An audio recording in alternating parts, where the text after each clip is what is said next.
Здравейте, скъпи приятели, Гостомир Велков. Намираме се на метри от Централна гара Пловдив.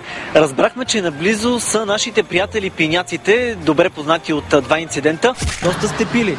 Не сме пили доста. То така и Аз съм пиян. Ще сме пияни. Верно ли, че сте открадали нещо? Не, бе. Това вино ваше ли е? Да. Колко изпихте?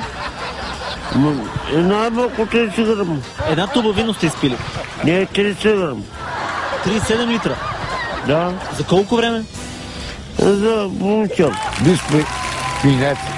Отиваме за да разговаряме с тях по актуалните теми от последните няколко дни.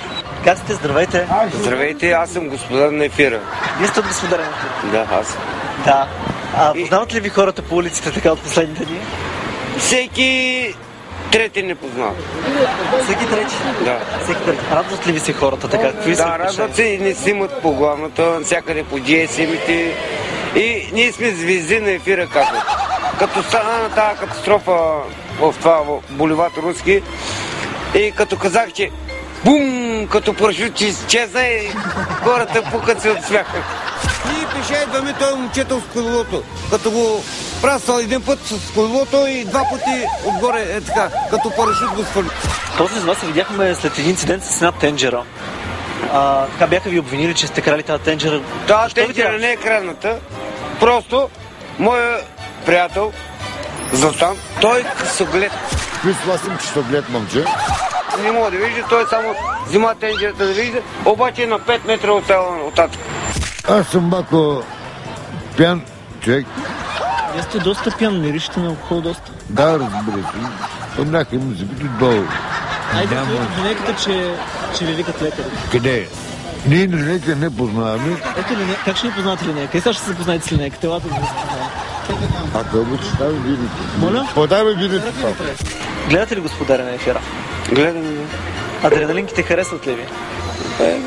Гордо. Интересува ли ви дали в парламента има повече хетеросексуални или хомосексуални?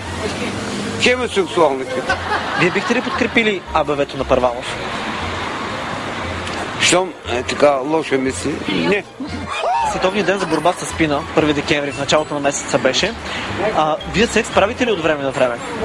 Правили, обаче с чужди, с презрители. Къде ги намирате тия чуждите? Ми падат си.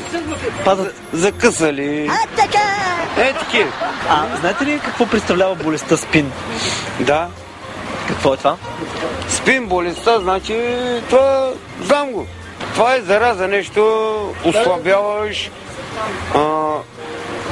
носът ти тече, грозен ставаш. От спина? Да, от спина. От спина. Грозен ставаш? Грозен ставаш, ослабяваш се, таки едни образи. Сега и при вас ще дойдем, бе.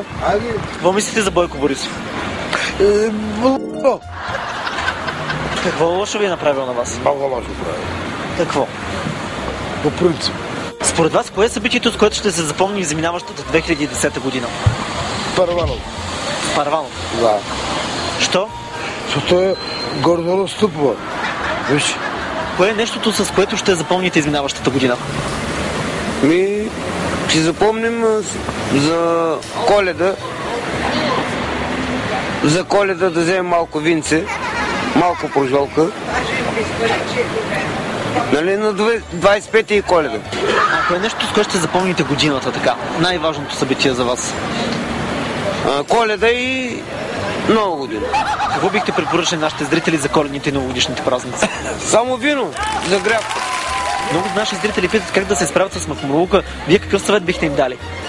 Махомолука? Да.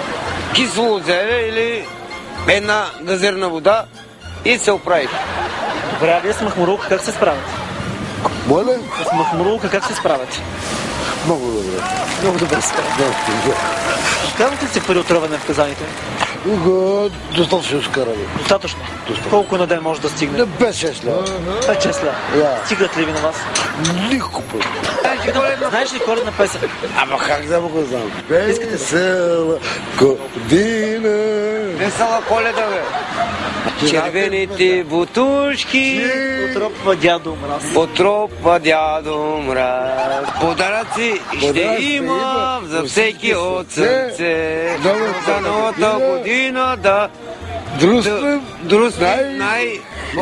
Корце, в коша, погледнете какво ли няма там. Пожелаваме ви весело изкарване на коледните и новогодишните празници. За Господарен ефир от Пловдив, Густомир Велков. да се живи здраве.